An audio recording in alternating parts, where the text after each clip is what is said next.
On the news, ruling All Progressives Congress, APC loses 3 more senators to opposition parties.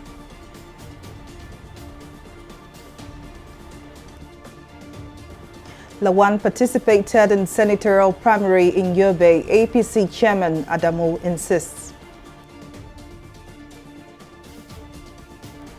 And Nigeria's whistleblowing policy pays off as President Buhari says the nation recovered $386 million of stolen funds in 2021.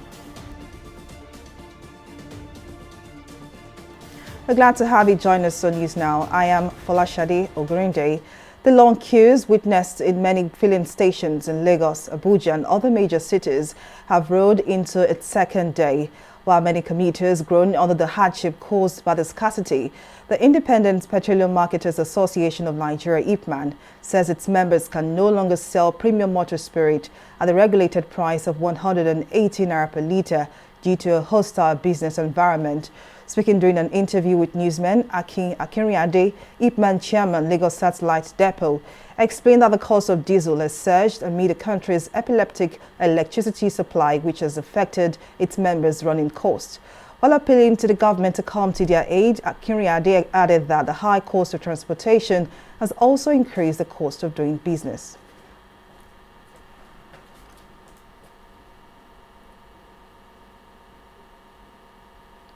The national chairman of the All Progressives Congress, APC, Abdullahi Adamu, has claimed that Senate President Hamad Lawan contested the party's primary for Yobe North Senatorial District. Adamu made this known while fielding questions from journalists after presenting Biodun Oyebanji, Governor-elect of Ekiti, to President Muhammadu Buhari in Abuja. The APC Yobe North Senatorial ticket had sparked controversy after Bashar Mashina, who was presumed to have won the primary, declared that he will not step down for Lawan. The Senate president was, however, eventually listed as the APC senatorial candidate. When asked if the Senate president took part in the senatorial primary, Adamu claimed that Lawan participated within the approved timeline. We are governed by the laws of the land.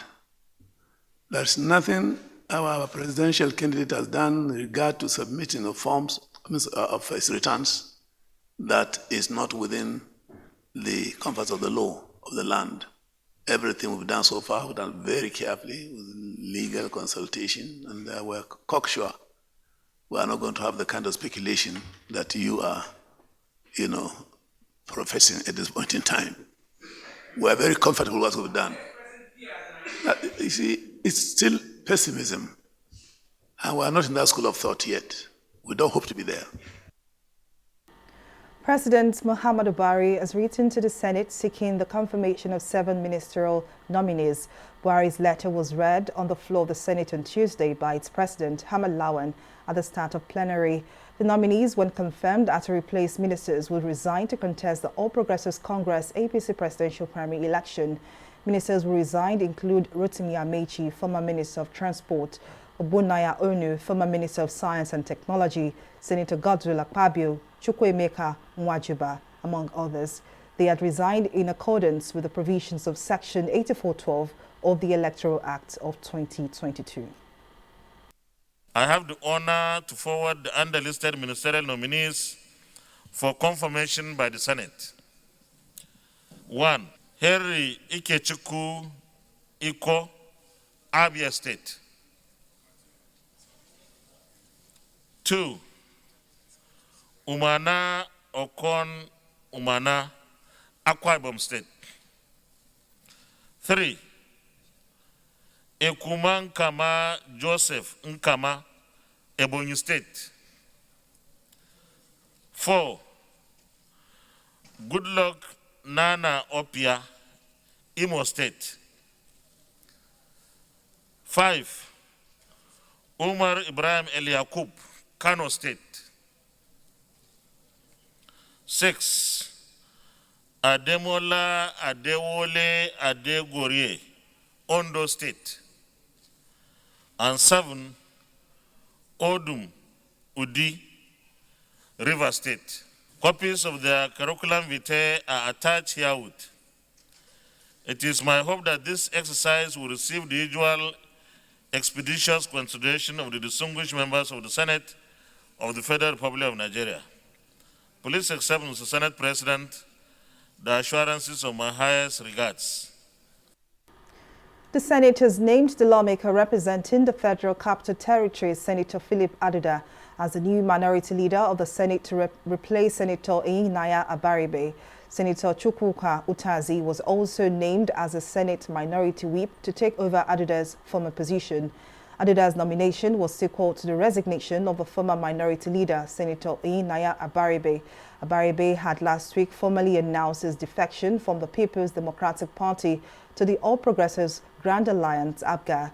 The Senate President, Hamad Lawan, announced the appointment while reading 2 separate letters signed by the National Secretary of the People's Democratic Party, Samuel Anyanwu. The President of the Senate, Your Excellency, confirmation of the Senate caucus nomination of Senator Philip Tanimu Aduda as Senate Minority Leader.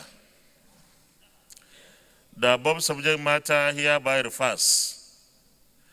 The leadership of the People's Democratic Party, PDP, is pleased to confirm to you the nomination of Senator Philip Tanimu Aduda as the new Senate Minority Leader.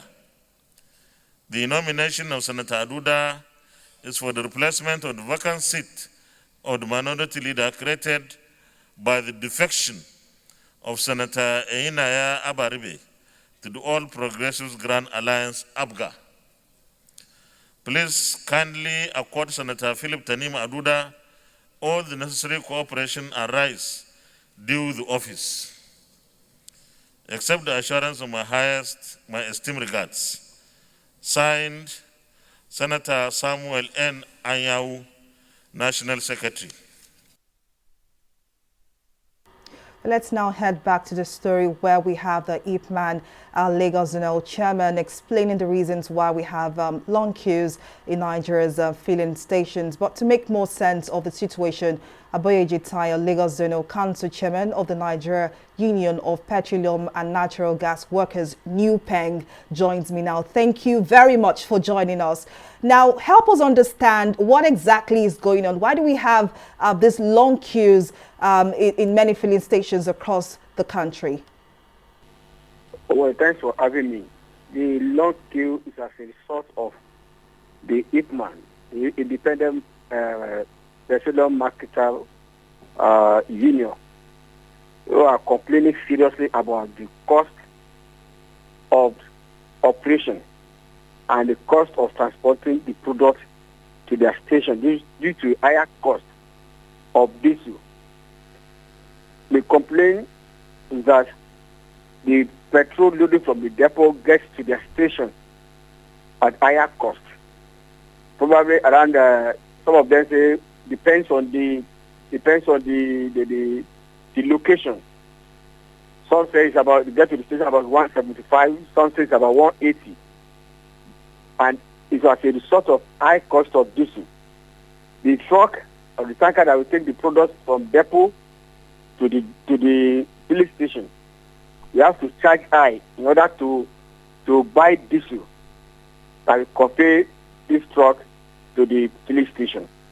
So they were complaining that they could not meet up with the cost, and the government they were forced to sell at 155,000. So that's just the issue. But the issue the government is looking to the issues. As I'm talking to you now. Now, of course, this is not the first time we're having this kind of situation between NUPENG, IPMAN, the federal government, and the average Nigerian having to suffer for this. But what do you think government needs to do to cushion the effect of this situation on petroleum marketers. What exactly do you think is the solution that will bring an end to this finally? Well, the problem we're encountering right now is a global phenomenon. The high cost of energy everywhere, probably due to Russia and Ukraine war. But the government are trying as much as possible. You know, diesel have been that is AGO has been deregulated. So the price of diesel as today is about 750 something from the 53 from the depot to get to the filling station. I mean, for the products they now buy the product and to buy the diesel to compare the is high. So the government is trying to see maybe they could make the diesel available, but it has been deregulated. However, government are looking for means of resolving these issues to maybe to get the AGO the cheaper price, but we are not looking at, for me as a person, I'm not looking at the government can deregulate as of now. Deregulation is good, but coupled with what is happening in the country now, I don't think it's advisable for government to just remove subsidy as we are talking now. Now let me quickly ask this, Mr. Aboyeji. Are you saying now that yesterday was Monday, today is Tuesday, and of course, are you basically saying that Nigerians should expect a continuous queuing in filling stations, or scarcity of petrol, so to say? Please come again. I can't hear you properly. Please speak louder. Yeah, I asked earlier. I said, should Nigerians expect a continuous scarcity of petrol?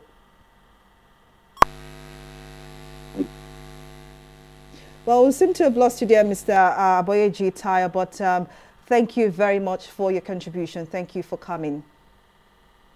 Well, 3 senators have resigned their membership from the ruling All Progressives Congress, APC.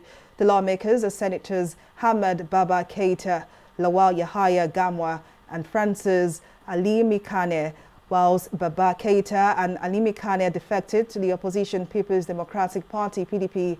Gumau, on the other hand, defected to the New Nigeria People's Party, NNPP. The notice of their resignation and defection was contained in 3 separate letters read during plenary by the Senate President Hamid Lawan on Tuesday.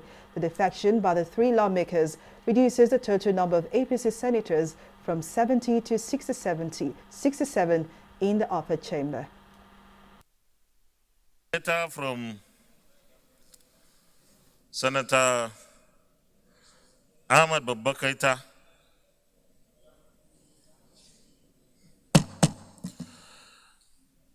Your Excellency, notification on my defection from the All Progressives Congress, APC, to the People's Democratic Party, PDP. As a senator representing Katsina North Senatorial District, I write to formally notify you of my resignation from the All Progressives Congress, APC, and registration declaration for the People's Democratic Party, PDP. This letter is from distinguished Senator Lawal Yahaya Gumau. My dear SP, I write to formally announce to the Senate that I, Senator Lawal Yahaya Gumau, withdraw my membership of APC and join NNPP. This is due to injustices done to myself and my office during the just concluded primary election process. Signed, Senator Lawal Yahaya Gumau, Bauchi South Senatorial District. Senator Francis Asekame Elimekena. Your Excellency, change of political party. I write to formally inform you and my distinguished colleagues of my decision to join the People's Democratic Party, PDP, from the All Progressives Party. The Independent National Electoral Commission (INEC) has assured Nigerians that every vote cast in the forthcoming general elections would count. The commission gave the assurance at a press conference to launch the second edition of Youth Votes Count, a free music concert to encourage more youths to register and vote in the 2023 general elections. Our correspondent Emeka Amako compiled this report from Abuja. These are Nigerian youths who strongly believe that the 2023 general elections represent an ample opportunity to right every negative narrative and to stamp their relevance in the nation's electoral process. This lot defy the reins to patiently queue up to partake in the ongoing voter registration exercise. They score the process high, just as they look forward to a credible and violence-free poll next year. So far, you have been so quite bright because the orderliness I see here, it was only when I was outside I was a little bit tense because of the crowd. And the crowd outside was much, and if you get inside here, as you can see, everywhere is organized. The INEC officials are working hand to hand to make sure that everybody is being attended to. Everywhere was okay, everything seemed organized, but I think around after 9, everywhere started to get crowdy. Nobody knew what was going on, and in fact, the people that barged in and broke in and everything, it was really disorganized at a point. But thankfully, we're able to get help with the volunteers and everybody, and it went smoothly. It was a smooth one for me.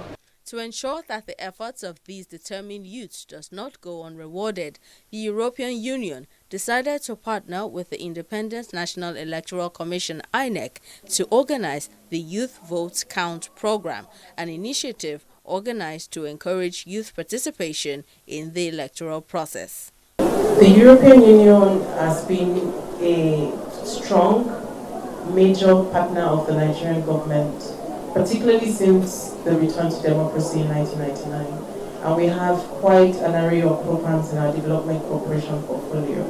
And one of our flagship programs, the European Union Support to Democratic Governance in Nigeria program, is the vehicle with which we deliver our support in the area of democratic governance. So again, just to reiterate that the entire objective of this is just to get people to come and to get on the voter register, and hope that we are able to use that opportunity to connect.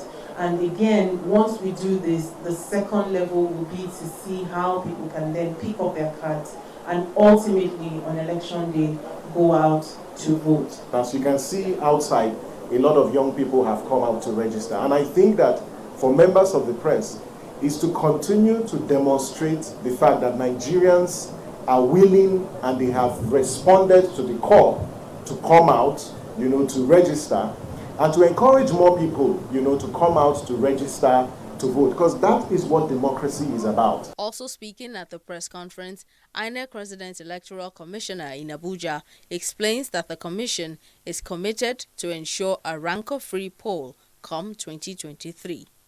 People are believing in the fact that the word of our national chairman, Professor Mahmoud Yakubu, is manifesting in several subsequent elections. They have come in to ensure that, they mobilize, sensitize people so that more people now can be able to partake in subsequent elections.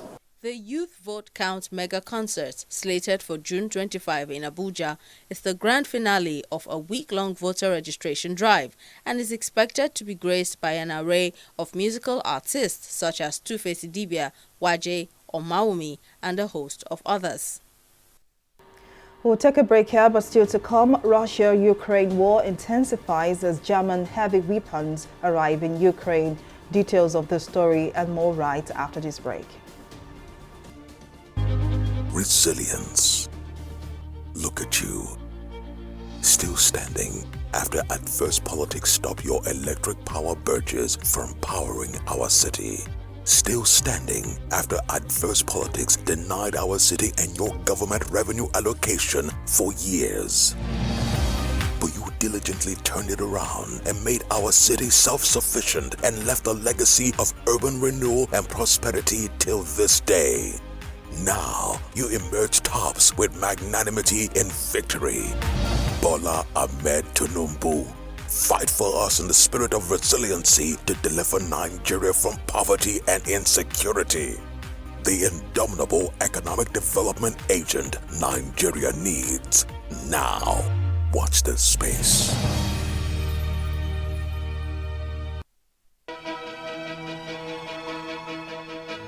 Opinions are free, facts are sacred, but truth is universal.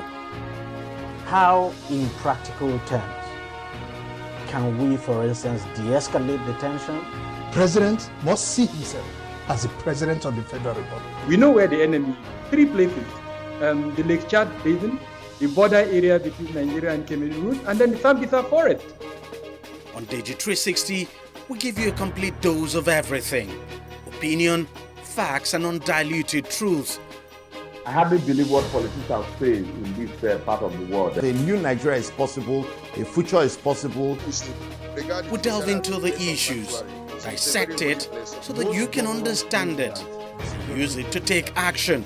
I don't think there's any need for any governor to look for grant for ranching. TV360, dissecting the issues.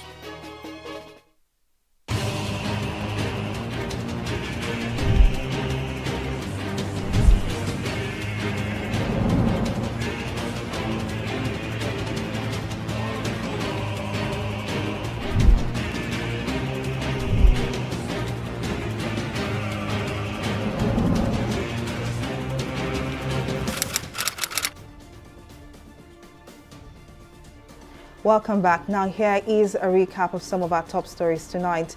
3 senators have resigned their membership from the ruling All Progressives Congress, APC. The lawmakers are Senators Hamad Baba Keita, Lawal Yahaya Gumo and Francis Ali Mikane, whilst Baba Keita and Ali Mikane defected to the opposition People's Democratic Party, PDP. Gumo, on the other hand, defected to the New Nigeria People's Party, NNPP. We also told you that National Chairman of the All Progressives Congress, APC, Abdullahi Adamu, has claimed that Senate President Hamid Lawan contested the party's primary for Yobe North Senatorial District. The APC Yobe North Senatorial ticket had sparked controversy after Bashar Mashina, who was presumed to have won the primary, declared that he would not step down for Lawan. Well, in case you missed any of our news bulletin, or for more updates, do log on to our website on www.tv360nigeria.com. You can also follow us on our social media platforms on Twitter, Instagram, YouTube, and Google Plus at TV360 Nigeria. On Facebook, we are TV360 Online.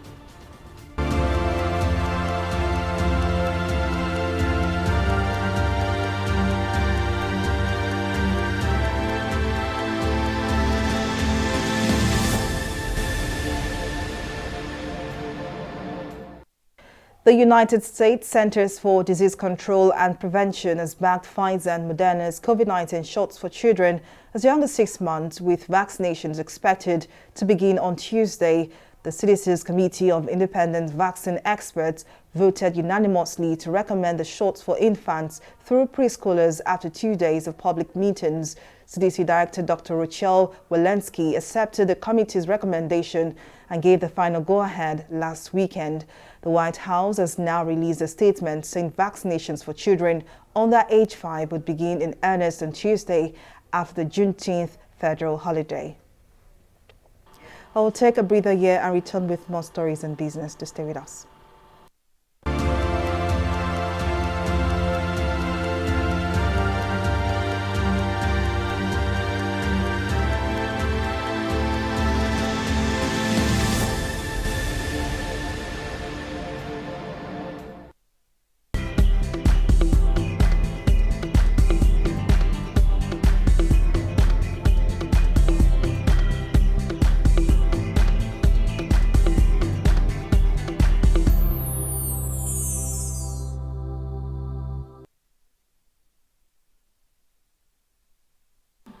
Welcome back. Now let's join Simi Soladigun for more stories in business. Over to you, Simi. Thank you very much, Shadi. Welcome to business. President Muhammadu Buhari has disclosed that the whistleblowing policy established in the first year of his government has helped recover $386 million in stolen funds.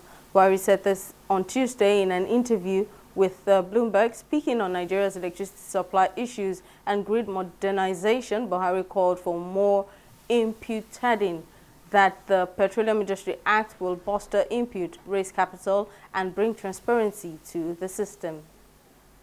The federal government has said that the $13 billion Trans-Sahara Gas Pipelines project will present a huge opportunity for Nigeria, Niger, and Algeria to tap into the European market and boost economic growth on the continent. The project, which would run from Nigeria through Niger Republic to the Mediterranean coast of Algeria, would also target gas supplies to Chad and Mali. Minister of State for Petroleum Resources, Temipre Silva, at a meeting of the parties in Abuja on Monday, explained that Nigeria and its African partners, Niger and Algeria, had intensified efforts to actualize the project. According to the minister, it will bring their huge gas resources closer to the European market, especially with the high cost of gas occasioned by the war between Russia and Ukraine.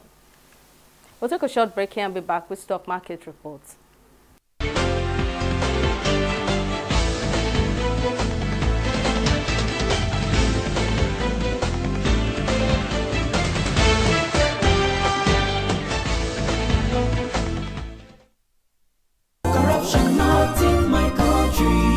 Hello? Yeah, I found your wallet in front of a supermarket. Meet me at Apple Junction. Yes, I'll be waiting for you. Now we find out. Two of us. Thank you very much, officer.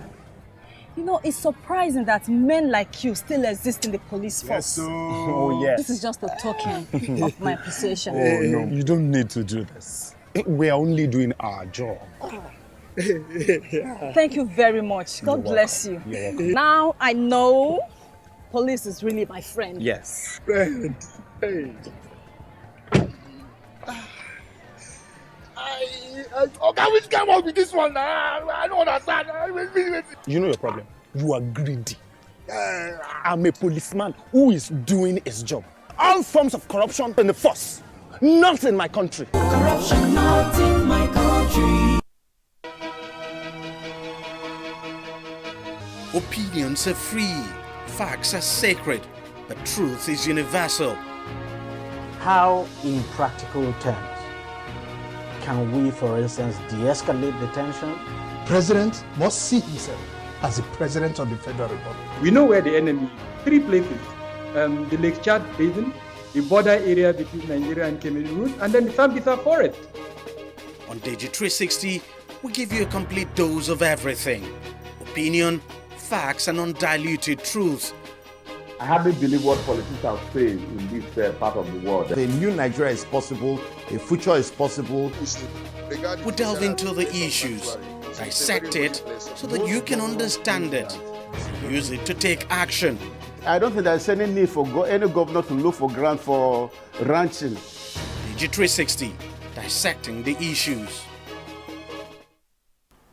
Nigeria's equities market on Tuesday recorded its first gain of the week as investors showed remarkable buy interest in most capitalized stocks such as Dangote Cement PLC and MRS Oil PLC. The market rose by 0.66%, which is 51,091 basis points at the close of trading, while all-share index stands at 27.5 trillion naira. The bullish landing is led by Livestock Feeds PLC and MRS Oil Nigeria PLC, as both equities have a combined 17 naira 57 kobo. Learn Africa and Boa Foods come on last, and on the trading table, both equities lost a total of 51 naira 75 kobo. In 4,398 deals, investors exchanged 166 million units of shares with a value of 2.739 billion naira.